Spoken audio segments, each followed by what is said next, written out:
So sa video ito, pag-usapan natin yung naging performance nitong Shell Advance Long Ride pagkatapos ng 1,000 kilometers ng paggamit natin dito. Kasama na rito kung mabilis ba itong magbawas ng langis, mainit ba siya sa ating mga makina, or kung maitim ba siya after natin siya madrain. At magta-try ulit tayo ng ibang oil para dito sa ating mga motor. So welcome po ulit sa episode 4 ng ating Change Oil series kung saan nagtatry tayo ng iba't ibang klase ng oil para dito sa ating mga motor. At yung huli nga po natin ginamit kay Scarlett ay itong Shell Advance Long Ride. So may video po tayo dyan ng pagkakabit nito.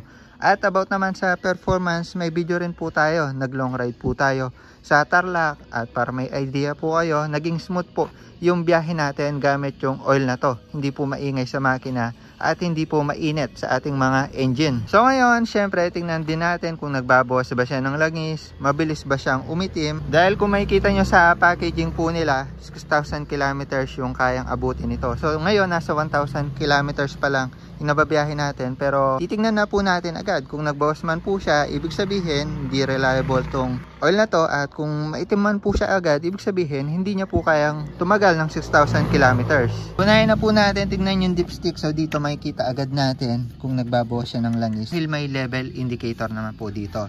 So punasan lang natin. Tapos pag umabot dito sa tip or may laman po yung tip na yan, sabihin, ayan, nasa tamang level pa po siya.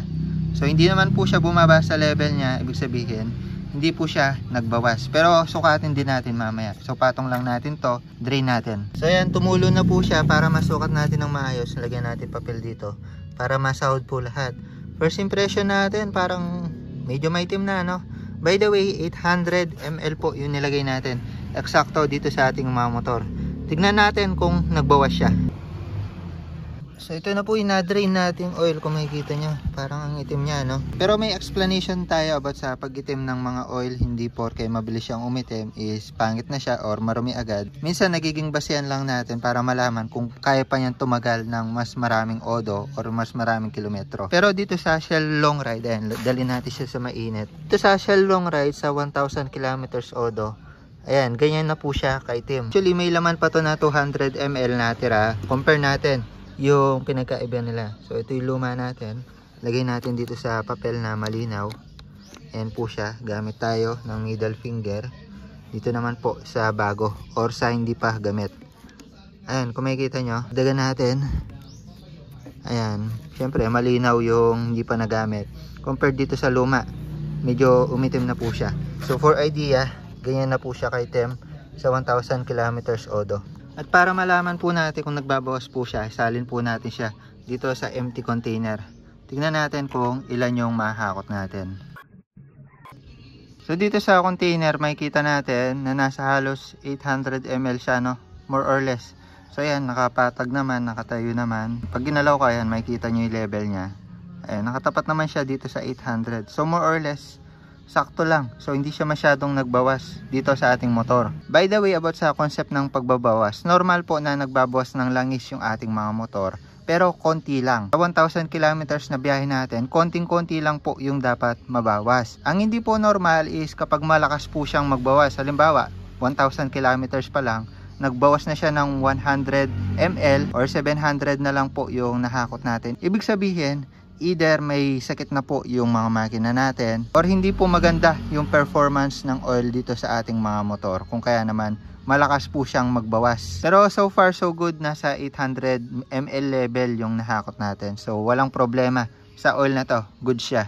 So dahil may tira pa tong long ride natin na 200 ml at ibang oil po ulit yung gagamitin natin, ipang pa-flash na lang natin to, kumbaga pang banlaw. So takpan lang natin yung bolt sa ilalim, tapos salin po natin to. Kumbaga kukunin po niya yung mga lumang oil na nandito pa sa loob. So yan po yung discarding ginagawa po natin para ma-flash ng maayos at malinis po ulit yung langis natin sa loob. Kumbaga back to zero, back to new oil ulit. Ayan, ito 200 ml to. By the way, may funnel na tayo, no? May embudo na. So wala na sanang magagalit. Hindi na karton, hindi na papel. So after na ilagay pang flash din natin, start yung makina natin, na kasi konti lang yung oil na nasa loob. Diskarte ko, iikutin ko na lang yung gulong para umikot yung sigunyal at umikot yung mga parts natin sa loob para ma-flash ng maayos yung lumang oil po natin.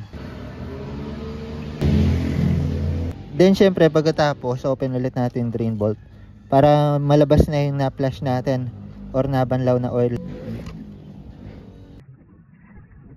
So yan, ito yung na-drain natin, hindi na siya masyadong marumi. Ayan o. So na-flush na natin. Balik lang ulit natin itong bolt. So bago natin isalin itong bago, pag-usapan na natin kung gagamit pa ba tayo ng Shell Advance Long Ride. Actually, nagustuhan ko naman yung performance nito. Smooth yung biyahe po natin. At kung gagamit ulit tayo nito at mag-stick dito, siguro kahit mga 2,000 kilometers o daw pinakasagad or kahit 1,500 kilometers, doon ko siya ulit i-change oil. Pero hindi ko siya i-change oil ng 6,000 kilometers dahil baka magka-problema sa makina natin. Kung makikita nyo naman kung gaano kaitim na sa 1,000 kilometers odo pa lang, mas itim pa yon pag tumaas yung odo po natin. Kaya hindi po siya advisable na patagalin ng sobra sa motor po natin. Yung susunod po nating ilalagay is isa po sa mga nirecommend nyo or kinoment nyo. Ito po ay Shell ulit, Shell Advance Ultra Scooter Oil naman. 5W40 yung lapot po niya.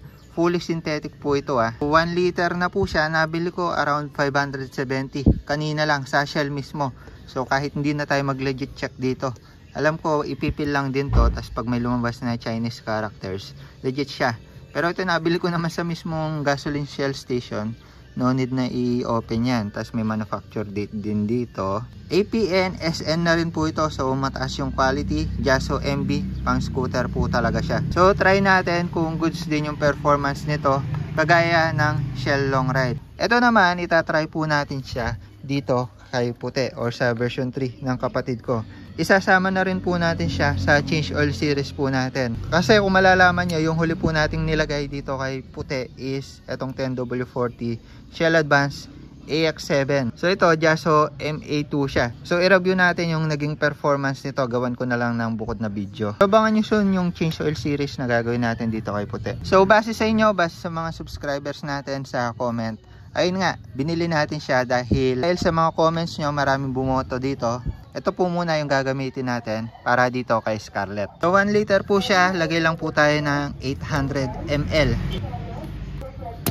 So yun, buti may embudo na tayo, hindi na tayo nahihirapan. So nabili ko lang yan sa Black App, maraming ganyan. Ito mas okay to, mas slim siya, mas payat, tas maluwag yung sa taas niya. So wala tayong tapon-tapon dito. So yan, tansyahan gaming na lang, siguro approximately 200 na yung natira, medyo kabisado ko na rin. Wag lang natin sosobrahan dahil sisingaw po yan dun sa air breather tube. So importante na sakto lang yung nilalagay natin. Nasa manual 800 ml lang po. So yun lang po ilalagay natin. So next time lang po tayo maglilinis ng filter dun sa kabila. So sukatin rin natin syempre dito sa dipstick natin para malaman kung nasa level po siya. Accurate naman po ito pag nandito po siya or nandito po yung level ng oil natin. Nasa 800 ml po yung laman ng engine oil natin. Patong lang natin. Tapos huwag natin thread Ayan o. Saktong sakto lang nasa taas. So yan yung standard na sinusunod ko. Mas okay nasa pinaka sa taas kaysa sa gitna or nasa ilalim na. So punasan rin pala natin yung uso pag medyo marumi, no? Para hindi nakakapasok yung mga dumi.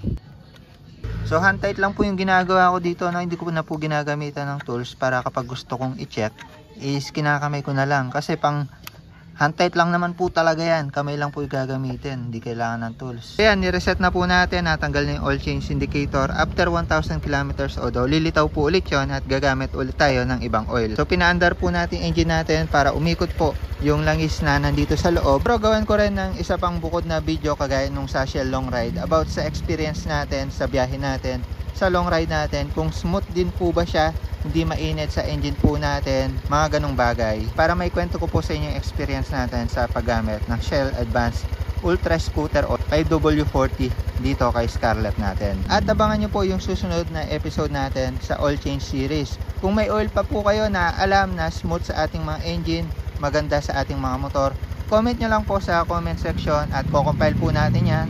Tignan natin yung may pinakamarami para alam po natin yung next natin gagamitin. Kay Scarlett. Mag-outro na sana ako pero napansin ko smooth ng tunog nyo. Napakapino. Tahimik. No? Hindi makalas yung engine nya.